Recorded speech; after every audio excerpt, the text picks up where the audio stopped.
Buenas noches, amigos, ¿cómo están? Bienvenidos. Hoy es la primera live de la Red Boliviana de Senderos y hoy vamos a hablar sobre conservación de las especies a partir de la recreación, de actividades de turismo y a partir de eso cómo se generan las oportunidades de desarrollo económico y social para las comunidades que están involucradas en estos proyectos. Eh, Hoy vamos a tener como invitado a José. José es director de la Parrot Conservation, que es la conservación del loro boliviano.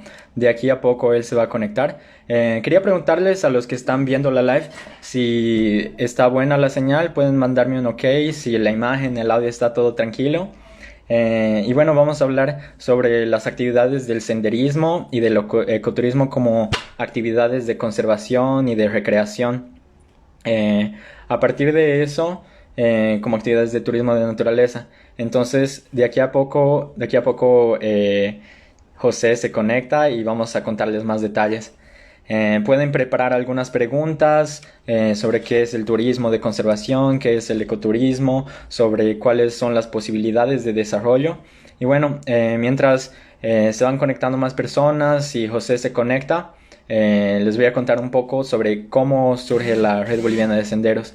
La Red Boliviana de Senderos tiene el objetivo de conectar el territorio boliviano a través de senderos, funcionando como una herramienta de conservación, un aparato de recreación. Ahí recreación entran todas las actividades de conexión con la naturaleza eh, y otras actividades. Un saludo ahí.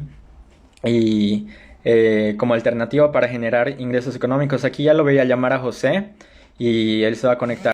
Como les estaba explicando al comienzo, creo que algunos lo vieron, él trabajó 13 años en gestión de áreas protegidas internacionales y ahora él trabaja como director de la conservación del oro boliviano, que es una organización que está trabajando en Bolivia en 6 áreas protegidas. Hola José, ¿cómo estás? Hola, ¿cómo estás, César? Buenas noches. Hola a todos.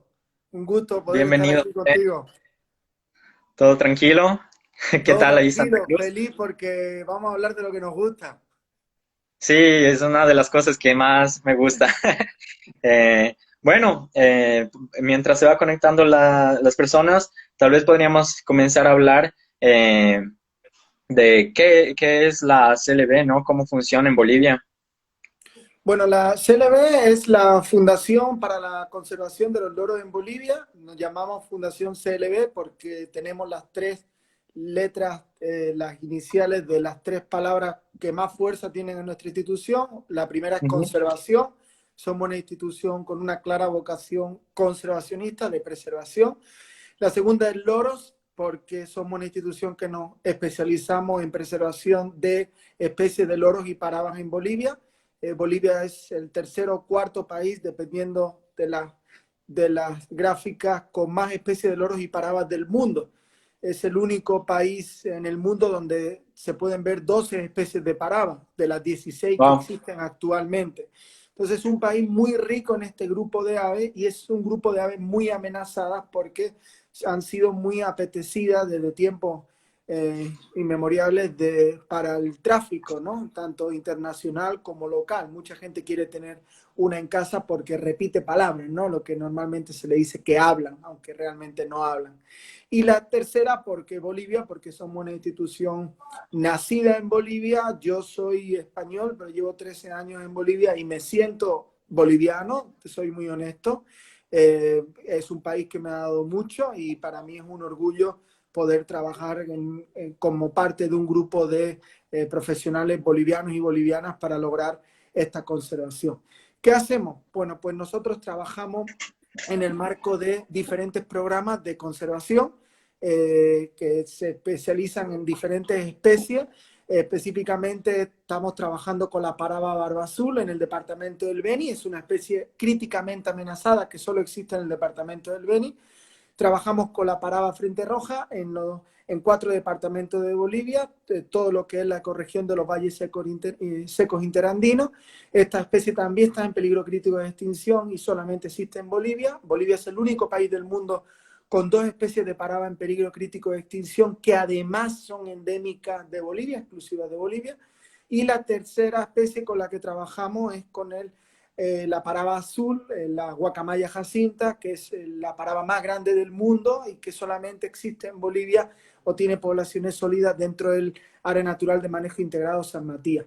Nuestro enfoque está un poco ligado o sesgado en base a mi formación. Yo soy técnico en gestión y organización de recursos naturales. Y para mí los recursos para ser conservados tienen que ser manejados. Hay casos determinados donde claramente para conservarlos necesitamos excluir cualquier tipo de manejo porque son ecosistemas muy sensibles, pero la gran mayoría de ellos cuesta encontrar un ejemplo donde un correcto manejo, una correcta gestión de esos recursos no va a llevar a que tengamos una correcta conservación o preservación. Entonces, yo soy pro entrar a las áreas protegidas, yo soy pro manejar los recursos, pero mediante un plan de manejo, mediante una gestión sostenible. Y eso es lo que hacemos como fundación. Como fundación empoderamos, fortalecemos aliados locales, instituciones, áreas protegidas nacionales, áreas protegidas municipales, asociaciones municipales, que liderizan esfuerzos de conservación con estas especies amenazadas, y nosotros lo que hacemos es fortalecerlos a ellos siempre y cuando vayamos de la mano de la gestión, porque, insisto, es la forma que entendemos la conservación y es por eso que nos acercamos a la Red Boliviana de Senderos de Larga Distancia, que me alegró que esté comandada por grupos de personas. En este caso tuvimos un contacto muy fuerte entre ambos y eso definitivamente creo que me animó a pensar de que hay un futuro con la Red Boliviana de Senderos, sobre todo en áreas protegidas y pensando en especies muy amenazadas, ¿no? Que requieren de atención, evidentemente. Totalmente de acuerdo, José. Una vez me dijiste que un bosque sin manejo se muere y es exactamente el punto que entramos en convergencia, ¿no? Porque trabajamos a partir de la conservación y cómo vamos a conservar tanto el ecosistema, las áreas protegidas, cuanto las especies que ven ahí, aparte de los loros. Bolivia sabemos que es uno de los países más mega biodiversos del mundo. Entonces, un bosque sin manejo se muere. ¿Y quién va a hacer el manejo? Sabemos de las condiciones del país, de que hay poca inversión en desarrollo de proyectos de conservación. ¿Y qué más? ¿Cómo hacer eso? ¿Cómo proteger esas áreas? Podemos hacerlo a partir de la recreación, que es una de las principales actividades que buscamos desarrollar dentro de la red de senderos. Senderistas, personas que practican observación de aves, entre tantas otras actividades en ambientes naturales, son gestores de las áreas protegidas porque ayudan en la fiscalización, observando cuáles son las irregularidades, porque si un bosque, por mucho tiempo se creía en la vida académica, en las universidades, que las áreas protegidas deberían ser cerradas, cercadas y dejadas ahí para que nadie las toque, pero eso no existe. La naturaleza, la presencia del ser humano en la naturaleza siempre va a tener impactos. Entonces, ¿qué tal construir un sistema para que esos impactos sean reducidos, para que haya un manejo conducido y actuemos como fiscales de la conservación? Entonces, esa es una iniciativa bien interesante que vamos a discutir más adelante. Y tal vez a partir de eso hablar del turismo de naturaleza, ¿no? Cómo el senderismo y el aviturismo están relacionadas. ¿Tú qué puedes hablar de tus experiencias trabajando con aviturismo aquí en Bolivia? Bueno, evidentemente lo que comentaba es muy importante. El bosque sin manejo, cualquier área sin manejo, para los enamorados de la naturaleza, para los sentimentalistas, que probablemente la gran mayoría de personas que están viendo este live son personas interesadas, no hacen falta que nos moneticen el bosque para ir a verlo o para cuidarlo. Pero para el 99.9% del universo, todo se basa en el dinero. Queramos o no, no vamos a cambiar esta mentalidad monetaria capitalista en la que vivimos. Y si queremos lograr una conservación efectiva de los ambientes donde viven estas especies amenazadas, no solo los loros, al final los loros los usamos como especie paraguas, especie bandera para preservar esos ecosistemas, pero son especies que en realidad tienen relaciones, interacciones con innumerables especies de plantas, con otras especies de animales, y necesitamos preservar esos ambientes. Y ahí es donde viene el manejo. Hay determinados ambientes que pueden ser desarrollados a través de explotación de madera sostenible, a través de explotación de otros tipos de recursos, pero donde siempre encacha o donde normalmente logramos un encache es a través de lograr que haya una afluencia masiva regulada y el senderismo, y en este caso una forma de hacer senderismo, el aviturismo, es evidentemente uno de los potenciales más grandes que existen en estas áreas. Yo como profesional he trabajado como guía y es cierto que normalmente hay diferentes tipos de observadores de aves, ¿no? Hay observadores de aves que van específicamente a las especies que quieren ver y no quieren andar realmente. Lo que quieren es ver la especie, ticarla en una lista y se acabó. Pero hay mucha gente que disfruta de la naturaleza también y eso es lo que te puede permitir la práctica del senderismo. Si hay una correcta red de senderos que te permite conocer un área protegida donde hay diferentes ambientes y al visitar esos diferentes ambientes hay una cartelería que te explica las diferentes especies que hay. Hay una plataforma web o una aplicación que puede funcionar en el celular donde te ayuda a identificar las especies de animales que ves en ese sitio, porque no solamente vas a ver aves, sino vas a ver cualquier cosa que se te cruza en tu camino.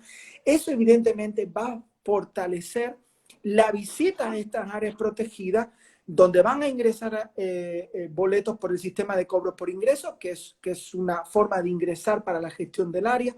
Los mismos visitantes, los mismos senderistas o avituristas van a ser parte de la fiscalización de los recursos naturales de esta área protegida.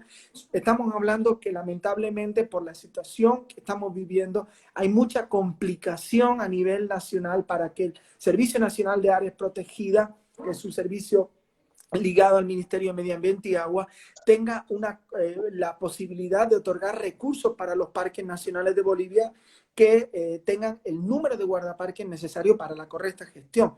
Si queremos que 10, 15 guardaparques sean capaces de proteger 1,5 millones de hectáreas, estamos locos realmente. Necesitamos que el ciudadano de a pie sea parte de este sistema de fiscalización y de control de estos recursos naturales que, ojo, no son propiedad de esos guardaparques, pertenecen a todos los bolivianos, son patrimonio de los bolivianos y las bolivianas, y la sociedad de a pie tenemos que darle el rol porque lo están pidiendo a gritos para ser igualmente fiscalizadores de estos recursos naturales que los guardaparques se están viendo muy dificultados para controlar con problemas de narcotráfico, tal ilegal de árboles. Se nos está muriendo las áreas protegidas, esa es la realidad, y estamos siendo testigos sin que podamos hacer algo, y sí podemos hacerlo, dándole la capacidad a que el ciudadano de a pie de la ciudad pueda acceder a estas áreas protegidas y conocer los senderos. Yo conocí días atrás la plataforma Wikiloc, gracias a ti, me comentaste esta plataforma. Bueno, me metí a ver las áreas protegidas. No hay nada, no hay absolutamente nada. ¿Cómo yo me voy a meter a un área protegida si no sé dónde ir, si no sé dónde hay un restaurante, si no sé dónde hay un hotel, si no sé dónde hay un punto por si tengo algún problema? Necesitamos generar eso y eso es lo que queremos hacer. Lo que queremos hacer es trabajar en el marco de las áreas protegidas, donde existen estas áreas, estas especies en peligro, donde existen estas ecorregiones y ecosistemas en peligro, para generar como una de las alternativas de desarrollo sostenible y de generación de recursos, una red de senderos que permita que el ciudadano de a pie pueda conocer estas especies en peligro, valorarlas no a través de un libro, sino a través de una experiencia, de encontrarte con un oso, encontrarte con un ave en peligro, y que eso haga que no seamos 10, ni 15, ni 50, ni 2,000 lo que estamos luchando por la preservación de estos ambientes, sino que el ciudadano de a pie pueda ser parte también.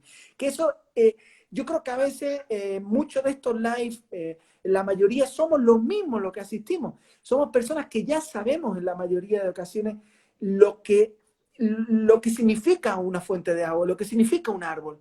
No somos nosotros los que tenemos que buscar a ese ciudadano de a pie que no sabe lo que es el senderismo, que no sabe lo que es el aviturismo, que no sabe que puede ser parte de preservar estos recursos naturales que no son propiedad nuestra, son propiedad de todos los ciudadanos.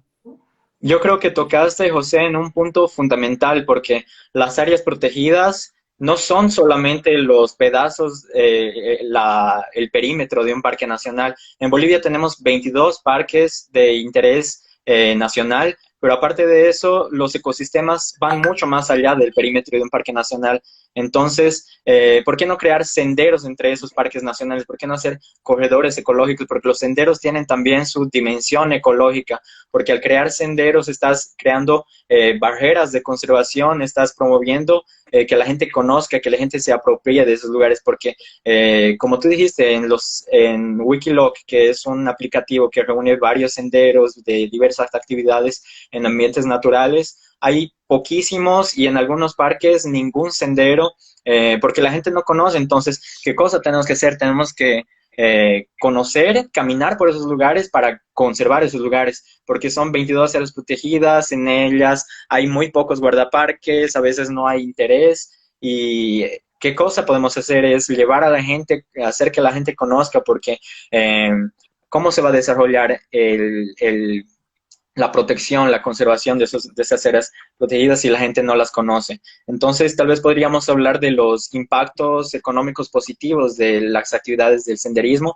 y las experiencias que tuviste también y de las experiencias internacionales, ¿por qué no?, de conservación de las áreas protegidas. Aquí solo como datos, tal vez te voy a dar una referencia. En Europa hay una red de senderos de 260.000 kilómetros, en Estados Unidos de 225.000 kilómetros, y en Brasil una red de 3.000 kilómetros. La red brasileña tiene 2 años de existencia. Antes de la red existían 300 kilómetros señalizados y ahora hay 3.000. Aquí en Bolivia tenemos señalizados poquísimos kilómetros de sendero y hay un potencial muy grande de señalizar esos senderos y promover la conexión de las áreas protegidas, porque las áreas van mucho más allá del perímetro de los parques y es necesario hacer que esos sitios que no son protegidos sean protegidos, tal vez no por la legislación, pero sean protegidos por un sendero que pasa por ese lugar y que conecta dos áreas protegidas, que promueve que haya mayor intercambio de biodiversidad y un corredor ecológico. Tal vez podrías hablarnos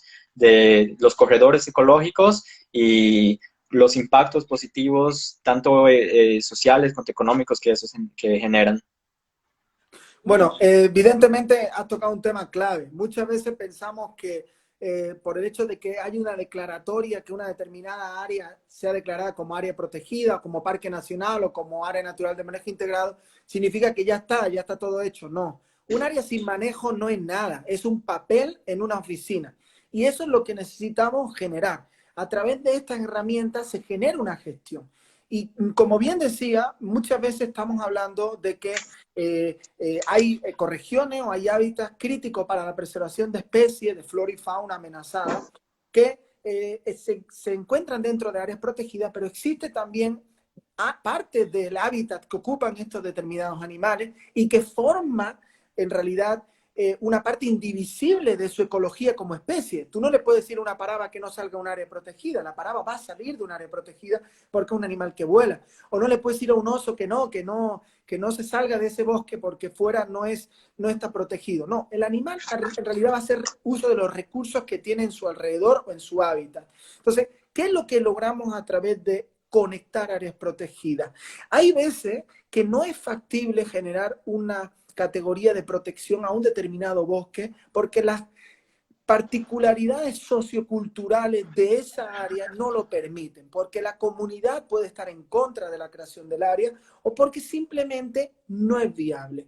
A través de generar una red de senderos, en el caso de la Parada Frente Roja, por ejemplo, existe la Parada Frente Roja en 9 áreas protegidas, tanto nacionales como municipales.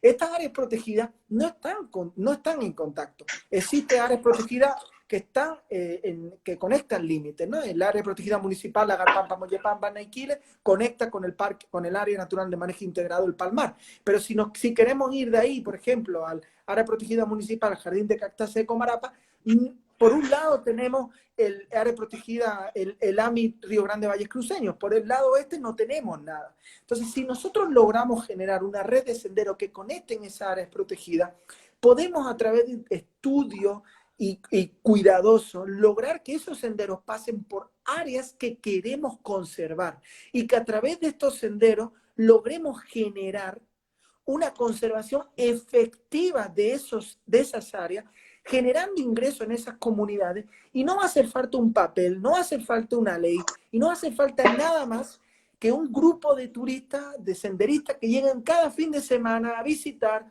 Va a aparecer el comunario que va a generar un hotel, va a aparecer el que va a dar comida, va a aparecer el que va a dar servicios de guía, y eso es lo que va a lograr una conservación efectiva. Mi experiencia en conservación dice que todo lo que conservacionistas queramos transmitir a las comunidades a través de eso no se puede hacer, eso está prohibido, no es efectivo. La gente de las comunidades, de las áreas protegidas, tienen necesidades y esas necesidades se tienen que cubrir de alguna forma, ya sea a través de sacar recursos del bosque, porque es del ambiente donde viven, o tiene que ser de otra forma. ¿Cuál es la otra forma? Vamos a tener ONG durante toda la vida mendigando a estas comunidades. No pueden. Tenemos que generar economías alternativas que generen ingresos para estas comunidades. Y eso es lo que queremos hacer a través de esta red de senderos, que evidentemente no solamente se va a centrar en un público internacional, porque si queremos levantar las áreas protegidas y queremos hacer una preservación efectiva de estas especies, necesitamos que sea el propio visitante boliviano y boliviana el que va a conocer su área protegida. Hay gente que no tiene ni la más remota idea de lo que es el Parque Amboró, de lo que no tiene ni la más remota idea de lo que es el Parque Madidi. Parque Madidi tiene casi 1.100 especies de aves, España entera tiene 400 especies de aves. O sea, empecemos por nosotros mismos conocer lo que tenemos, el potencial que tenemos dentro de nuestras áreas. Hay un potencial enorme y eso es lo que vamos a hacer, César. Estoy totalmente seguro de que mediante este trabajo, mediante estas alianzas que estamos desarrollando, vamos a lograr impacto económico sin precedente solamente a través de facilitar que la persona de la ciudad pueda visitar estos sitios y pueda conocer las especies que merecen ser preservadas. Exactamente, José. El valor del bosque solo existe si el bosque existe, si el bosque está de pie, como nos comentó Gustavo aquí en los comentarios abajo. Hay un libro que él mencionaba, el valor del bosque de pie. Entonces, toda la economía y el ciclo de desarrollo social que se genera a partir de los senderos y de estas actividades de ecoturismo. También hubo una pregunta que cómo la red se organiza con las entidades gubernamentales y las comunidades indígenas. Bueno, la red es formada por diversos actores y por diversas instituciones. Hay, por un lado, las instituciones públicas, el CERNAP, el Servicio de Áreas Protegidas, la sociedad civil organizada, que es el cuerpo de voluntarios que ayudará a implementar los senderos, las organizaciones no gubernamentales, como es el caso de la conservación de los loros en Bolivia, y hay también una declaración de la Organización Internacional para la Conservación de la Naturaleza, la OICN, y hay apoyo destacado de la Red Brasilera de Senderos de Larga Distancia, que se conectó hace poco. Uno de los idealizadores de la red es Pedro de Castro de Acuña, que acabó de entrar hace ratito, y él escribió este libro bien interesante, José. Este libro se llama Áreas Protegidas en áreas de frontera. Y es un estudio muy grande porque él toca exactamente en ese tema, ¿no? Que el área protegida no se delimita por el perímetro. El ecosistema va mucho más allá y hay las posibilidades, como tú decías, de conectar esos ecosistemas y de crear senderos que conecten los paisajes. Porque, por ejemplo, de los Andes a la Amazonia, digamos, uno de los dos ecosistemas más grandes que tenemos en Bolivia, la región andina y la región amazónica, son totalmente interdependientes y hay algunas actividades que en La Paz se desarrollan y no son fiscalizadas por nadie, porque hay actividad minera, después en el oriente hay actividad de la ganadería, Entonces, si no hay protección sobre esa área protegida y si la gente no conoce, no desarrolla algunas actividades encima del área protegida, esos senderos desaparecen, los bosques son cortados, los ríos son poluidos y ya sabemos todos de las consecuencias negativas que tienen esas actividades, ¿no? Aquí nos preguntaron cuál es el libro. Después lo voy a disponibilizar en la página. Es Áreas de Preservación Ambiental en Zona de Frontera y sugestiones para una cooperación internacional en el contexto de la Amazonia. Entonces son proyectos junto a la Red Brasilera de Senderos, que es nuestra apoyadora, de integrar y de crear un sistema de senderos mucho más grande. Entonces, un punto que podríamos hablar es sobre cómo podemos implementar estas actividades, cómo los senderos nacen, ¿no?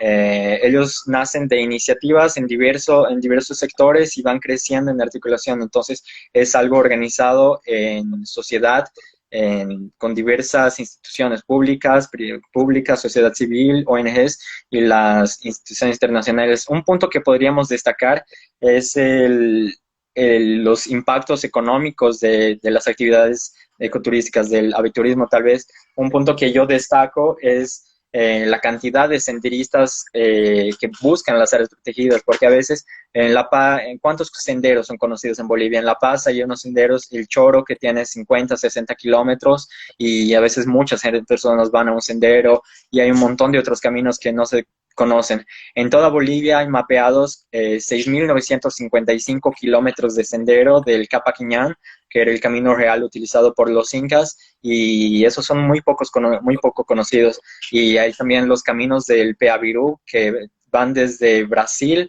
desde la costa del Atlántico hasta los Andes, que pasan por la Chiquitaní, por las áreas en que tú trabajas, José.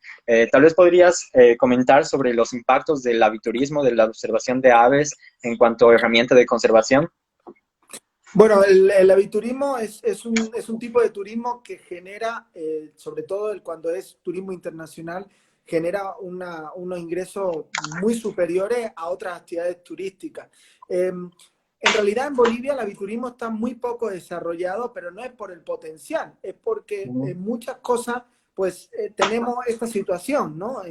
Estamos en pañales realmente, pero eso no quiere decir de que no podamos despegar, incluso no solamente nivelarnos a países de la región, sino superarlo. Bolivia es el sexto país del mundo con más especies de aves. Es el país con más especies de aves considerando que no tiene mar. O sea, tiene el potencial, no solamente de aves, de fauna en general, de biodiversidad. Es un país donde tiene muchísimas ecorregiones, donde tiene muchísimos tipos de hábitat, donde realmente no solamente hay cantidad de especies, sino hay cantidad de individuos. Yo he trabajado con personas que dicen, no, es que en Bolivia no ves un vato, en Bolivia ves 100 vatos juntos. Y eso es lo que caracteriza a Bolivia. Está en muchas áreas, todavía están en muy buen estado de conservación, y eso permite que haya no solamente una diversidad, sino una cantidad de esas especies superiores a otros países de la región. El aviturismo requiere de una inversión estatal. Al final, ¿por qué hay tan poco aviturismo en Bolivia? Bueno, la inestabilidad que vivimos en el país definitivamente ayuda para que no haya interés por muchos extranjeros en visitarnos y prefiere ir a Costa Rica o prefiere ir a países donde hay una estabilidad social mayor, pero además no hay la logística, no hay un tejido empresarial que sostenga una llegada de un turismo que va a pagar un servicio que no existe. Por ejemplo, en el Beni, si quisiéramos llevar a unos turistas a la zona norte, donde hay los grandes lagos del Beni, que son los lagos que probablemente muchas personas en Bolivia no los conozcan, pero los lagos amazónicos más grandes del mundo están en Bolivia, en el departamento del Beni. Hay lagos que miden 70 metros de 70 kilómetros, perdón, de largo, y son lagos donde puedes ver delfines nadando, porque son aguas cristalinas, donde puedes ver anaconda, donde puedes ver una biodiversidad enorme, pero no hay la forma de alojarse, a no ser que sea en un hotel exclusivo, donde es muy caro, pero no hay un tejido empresarial que favorezca. Evidentemente, hay un asunto a nivel de Estado que no vamos a poder nosotros solucionar, ni incluso el tejido empresarial, porque si no hay apoyos por parte del Estado, definitivamente eso no va a ser factible. Pero ¿qué podemos hacer nosotros? Nosotros podemos generar una mejor accesibilidad para que en la persona, la familia de Santa Cruz o la familia de Trinidad que quiera ir a conocer los lagos, sepa para empezar cómo se llega. Muchos no saben ni cómo se llega. ¿Dónde te podés alojar? No hay información, no tenemos información en redes. Y eso es lo que puede permitir también el desarrollo de estos senderos. Entonces, como actividad económica puede ser muy interesante para generar economía, pero necesita hacer un trabajo que no solamente va a recaer en nosotros como ONG, como red de senderos, va a recaer digámosle que somos muchas instituciones diferentes desde el ámbito público, del ámbito privado, incluso la sociedad civil organizada, que entre todo, si trabajamos de forma organizativa, yo creo que podemos lograr un impacto muchísimo mayor, porque definitivamente para que venga el turismo, lo primero que se necesita es infraestructura. No podemos pretender que el turista llegue si no sabe dónde va a ir. Exactamente, José. Yo creo que tocas en un punto muy importante porque en Bolivia tiene una tradición de desarrollo turístico, pero es una tradición de turismo de escala, o sea, son miles de personas yendo a los mismos lugares. Entonces, hay una ruta turística, pongámoslo así, de 3 lugares en Bolivia, que es el lago Titicaca, que es uno de los lagos navegables más altos del mundo, que tenía una biodiversidad muy grande, que fue siendo perdida durante los años, el Salar de Uyuni y tal vez algunas regiones de la Cordillera Real. Entonces, reducimos uno de los países más biodiversos del mundo a 3 lugares y algunos que ni siquiera son áreas protegidas. Hay lugares más conocidos que es el Camino de la Muerte, que pasa por el área protegida de Cotapata. Pero, ¿qué pasa con las otras 21 áreas o las otras 20 áreas protegidas si la gente no lo conoce? Entonces, la iniciativa de la Red Boliviana de Senderos es organizar la emergencia de una infraestructura para el desarrollo de actividades de recreación. Y actividades de recreación van mucho más allá de las actividades turísticas. Puede ser actividades de observación de aves, como ustedes realizan, actividades científicas de investigación, un día de campo de que muchas gentes pueden realizarlas en las áreas protegidas que están muy cerca de las ciudades y integrar esas áreas protegidas, ¿no? Entonces, ¿cómo crear ese sistema? Es, como tú decías, es una iniciativa que es organizada por la red, pero envuelve la participación de diversas personas, de las comunidades que van a ser, por donde van a pasar los senderos, generando oportunidades de desarrollo económico y social. No significa que el sendero va a aparecer de día para noche. El sendero va a ser siendo implementado y el sendero nunca va a terminar de ser implementado porque los senderos siempre se pueden ramificar y ahí va a aparecer las oportunidades de ingresos económicos.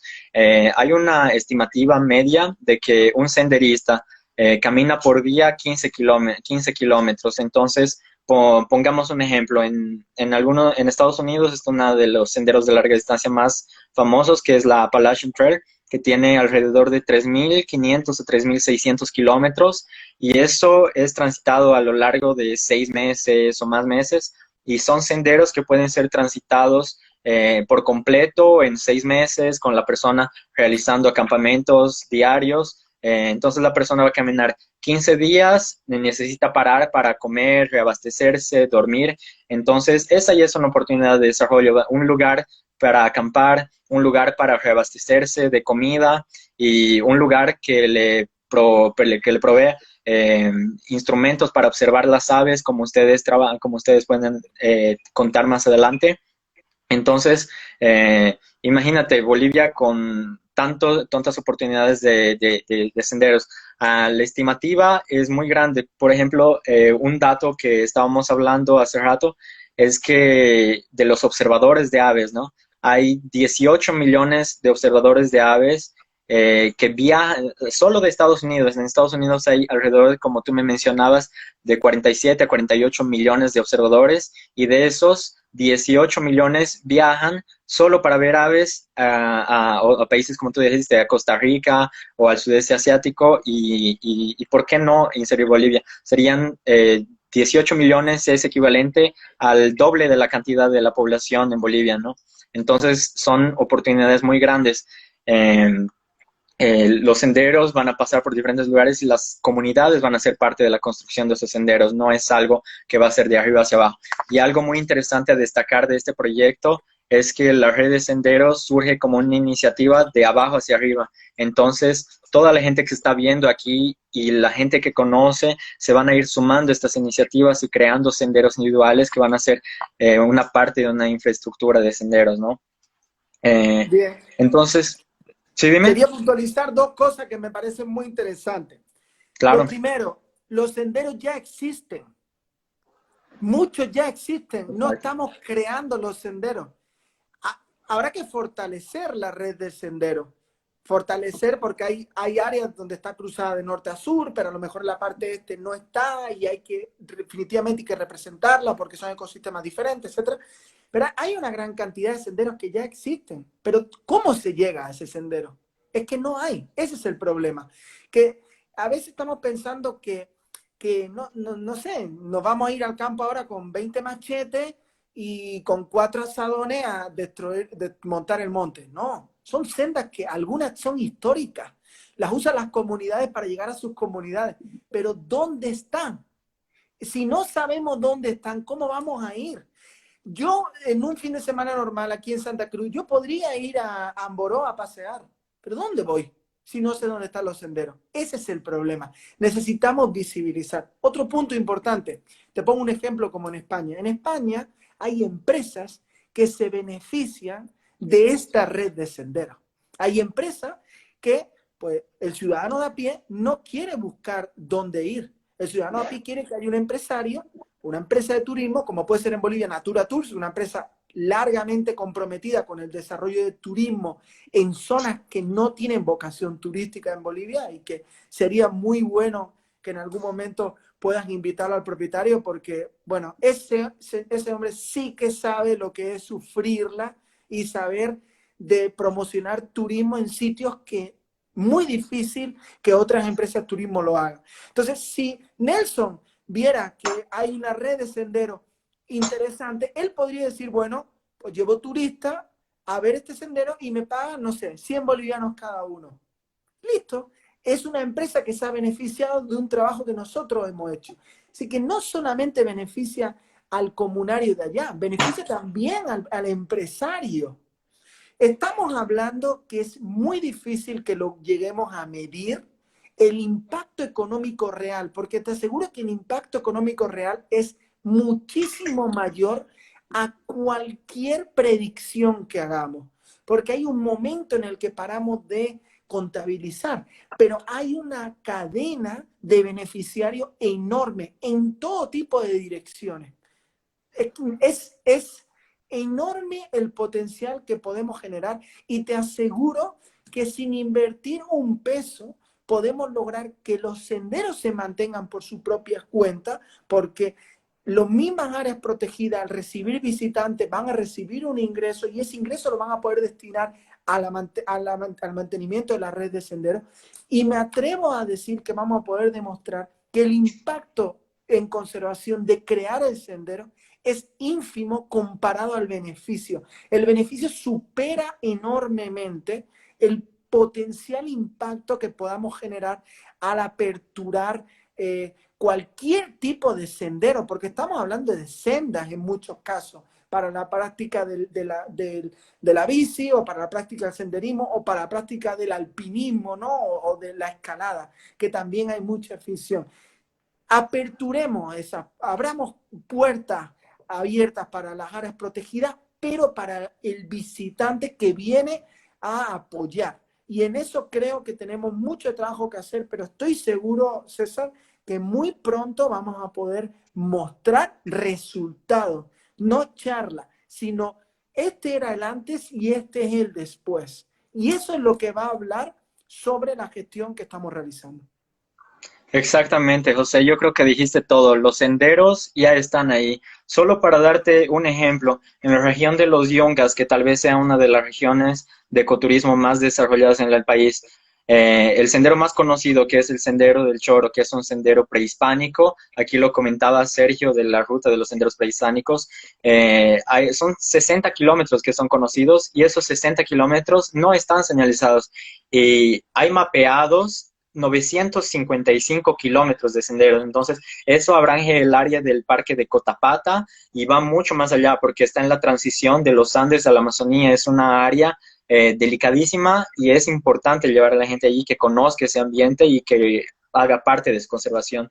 Entonces, la cantidad de dinero que tú dijiste de oportunidades de desarrollo económico y social son gigantes y nosotros no las podemos calcular porque si hacemos una predicción, la predicción va a ser sobrepasada porque como tú dijiste, son diversos puntos en el material que son necesarios para hacer un sendero, el equipo, mochila, ropa, calzados, en la comida necesaria, la logística de la ciudad, porteadores, los guías que van a ser necesarios. Entonces, es un impacto social y económico en todas las escalas, además de la conciencia ambiental que la propia recreación en la naturaleza te promueve. ¿Qué mejor?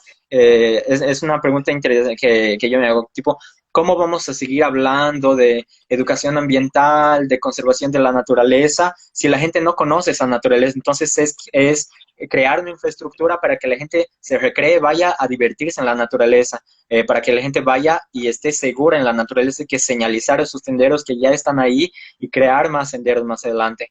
Entonces, es la oportunidad que dar a la gente espacios para caminar, para que conozcan esos lugares y una vez que conozcan esos lugares van a conservar. Entonces, caminar y conocer para conservar tantos lugares que tenemos. Son 955 kilómetros en la región de los Yungas y además de los otros senderos que son utilizados por los comunarios, en Bolivia mapeados solo por un proyecto Capañán que fue hecho entre 2004 y 2015 en el Ministerio de Culturas, son 6.955 kilómetros, lo reitero que lo dije al inicio, de kilómetros de senderos señalizados en Bolivia. Y tenemos la tradición, tenemos en la tradición, en la cultura en Latinoamérica, había una red de senderos gigante, ¿no? Que comenzaba en el sur de Colombia, que podemos ver aquí en el sur de Colombia, pasando por Ecuador, Perú, Bolivia, y llegando al norte de Chile y Argentina. Entonces, era una red de 30.000 kilómetros. Entonces, tenemos todas las posibilidades, tenemos el apoyo de la red brasilera de senderos que está aquí conectada. Y aquí ¿qué nos comentaron?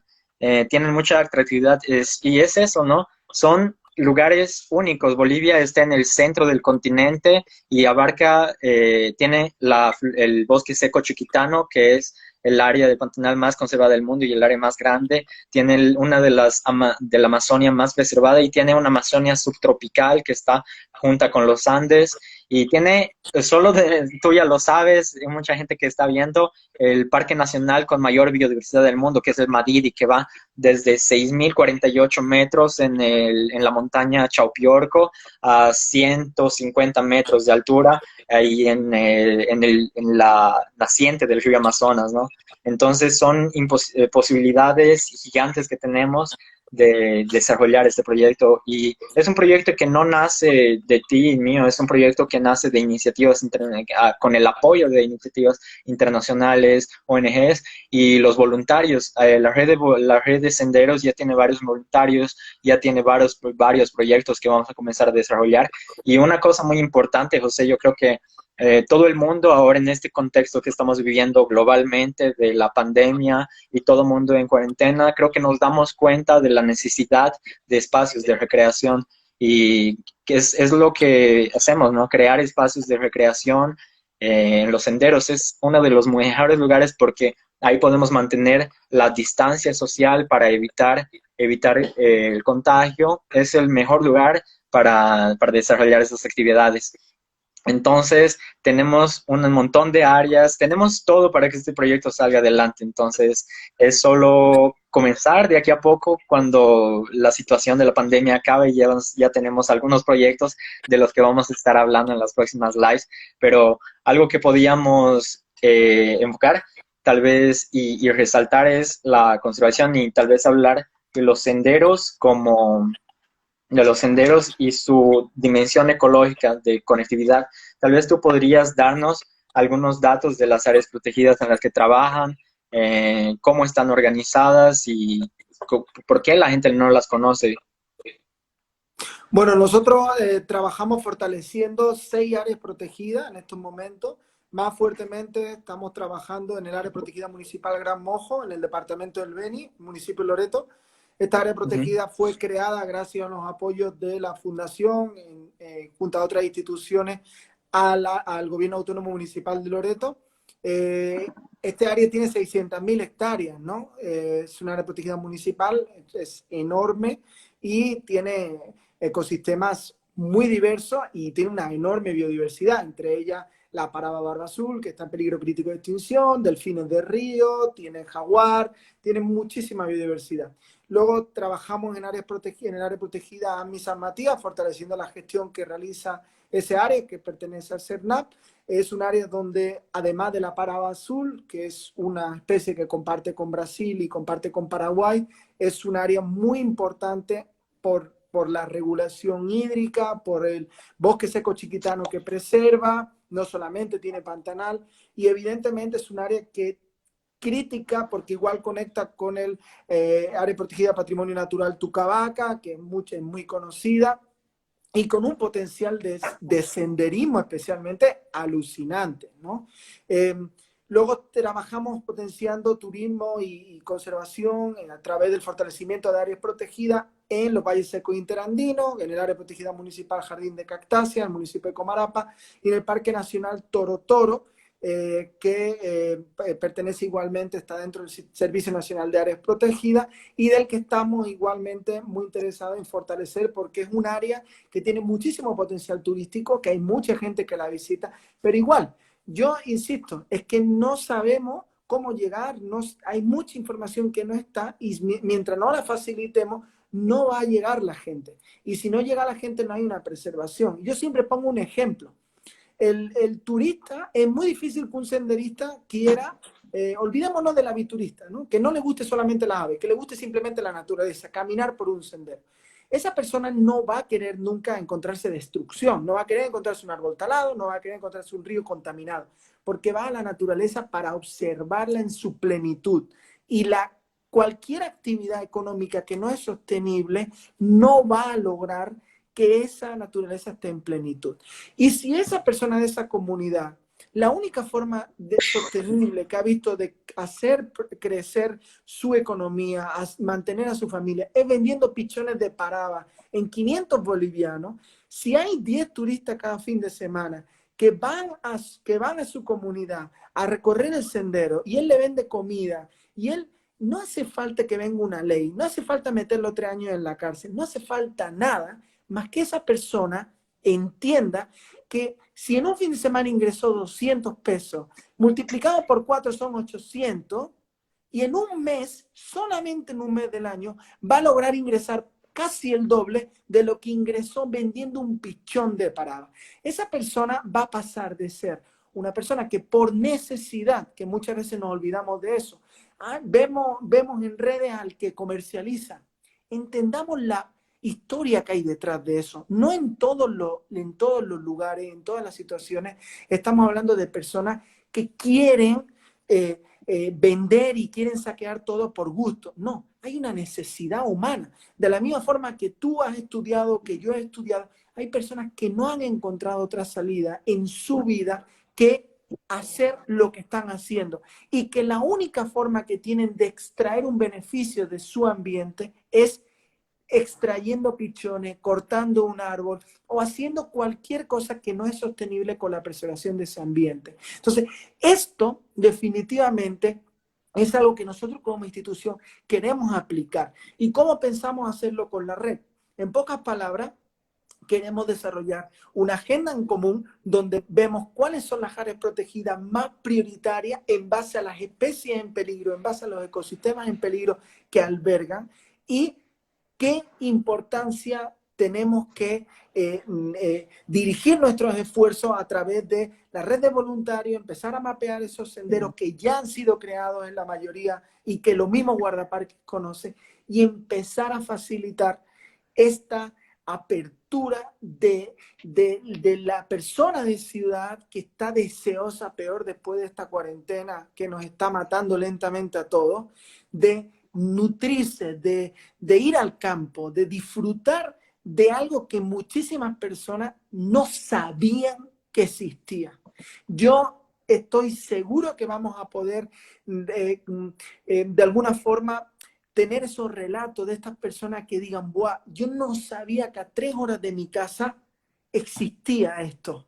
Y eso va a hacer que él le diga a su amigo y que su amigo vaya, y al final, pues yo estoy seguro que vamos a estar muy orgullosos de ser parte, porque algo que me gusta mucho de la red y me gusta mucho de tu enfoque, César, es que aquí no hay ego, aquí simplemente hay liderazgo, diferentes liderazgos, porque al final tiene que haber alguien que empuja a diferentes grupos o que lideriza una acción, pero aquí todos estamos por lo mismo, estamos por lograr un trabajo efectivo, por preservar el patrimonio de todos los bolivianos y las bolivianas. Exactamente, y yo creo que con estas últimas palabras que dijiste, José, el patrimonio y hablar tanto del patrimonio social cuanto del patrimonio biológico que tenemos. Tú decías conocer la historia y conocer la naturaleza, conocer por qué es que esas personas hacen eso, porque, por ejemplo, el municipio de Palos Blancos, y como ese, hay muchos otros municipios en la Amazonia que tienen un histórico de exploración de la madera. ¿Y por qué? Porque no habrían otras oportunidades. Hoy en día hay las oportunidades, hay gente queriendo hacer senderismo y lo que falta es la señalización. Entonces es llevar a la gente a que conozca esas áreas y a partir del conocimiento conserve esas áreas. Y eso choca con una pregunta que nos hizo Gustavo sobre los estudios académicos, sobre los senderismos y la actividad de conservación. Hay tesis de doctorado, hay disertaciones de maestrado que ya hablan tanto sobre el potencial económico de los senderos, cuanto los senderos como herramienta de conservación. Y son esos los principios de la red, son los pilares. Es conservación de la biodiversidad y conectividad de los paisajes. El segundo es la recreación, llevar a la gente cada vez más a las áreas protegidas para que sirvan para conservar esas áreas protegidas como fiscales de la conservación. Y el tercero, que es la oportunidad de generar ingresos económicos, que tal vez sea uno de los temas más centrales, porque tú me decías, el bosque sin manejo se muere, y el bosque, si es que no tiene un valor, si es que no es valorado, se muere, porque va a haber la gente de la ganadería que le va a poner el valor para áreas de pastaje. Va a haber la gente de la minería que va a poner valor por los minerales. ¿Y por qué no colocar el valor de la recreación, de todas esas actividades que pueden ser desarrolladas en los senderos, como el aventurismo? Otra cosa que quería destacar, cuando Gustavo me pregunta sobre los estudios académicos, están las organizaciones que nos apoyan, CLB, está ASBOR, que es la Asociación Boliviana de Ornitología, que tienen miembros en la universidad, que realizan investigaciones sobre observación de aves y utilizan los senderos para realizar las investigaciones científicas. Entonces es conocer esos lugares, hacer investigación científica y para ver la importancia de la cantidad de especies, cómo esas especies son útiles, cómo pueden ser aprovechadas y desarrollar los lugares de una forma sostenible, ¿no? Porque si no hay interés en esos lugares se mueren. Hay muchos puntos para tocar, ¿no? Aquí acaban de comentar, tal vez podemos organizar una reunión más adelante, pero todavía yo creo que tenemos 7 minutos, entonces todavía tenemos un montón de pautas para hablar. Eh, es como la naturaleza y la sociedad pueden encontrar formas de vivir en armonía, ¿no? Que eso puede sonar bonito, suena bonito en el discurso, pero la red viene junto a la conservación del oro boliviano y junto a otras entidades a generar una infraestructura para el desarrollo de estas actividades y la conservación. Eh, José, había un punto que estabas mencionando que quisieras retornar. Mm, no, o sea, creo que hemos cubierto en general, ¿no? No sé si crees que hay algo más que podríamos puntualizar. Sí, aquí abajo voy a revisar, creo que respondimos todas las preguntas, pero si alguien gusta de hacernos más preguntas, tal vez hablar de un marco importante sobre la implementación de senderos, es que mencioné brevemente al inicio que hay una declaración de la Unión Internacional para la Conservación de la Naturaleza que incentiva y exhorta también al desarrollo de senderos, iniciativas ciudadanas como es la Red Boliviana de Senderos, iniciativas gubernamentales para la conservación ambiental y eso choca con la pregunta de los estudios académicos. La UICN es una de las mayores autoridades en lo que se refiere a a la conservación de la naturaleza.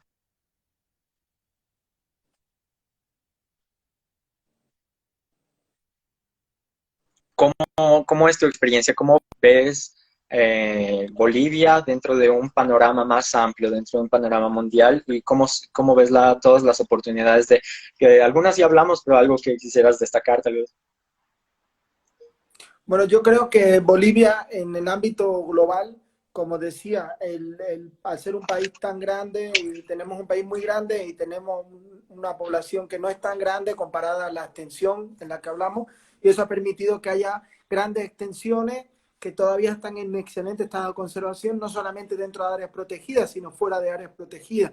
Yo creo que tenemos ya muchas áreas protegidas, tenemos que empezar a darle gestión. Si logramos darle una buena gestión que se hace desde muchos ámbitos y generar progreso, generar economía para las comunidades que viven dentro de estas áreas protegidas, yo estoy seguro que el futuro de Bolivia en ámbito de preservación de biodiversidad es positivo, ¿no? Evidentemente hay un progreso, el progreso siempre conlleva destrucción, no vivimos del aire, vivimos de producir, vivimos de sembrar, vivimos de comer carne, aunque haya vegetariano y haya vegano y haya todos los tipos de personas del mundo, siempre va a haber alguien que va a querer uno de esos productos y tiene que haber un progreso ligado a la destrucción.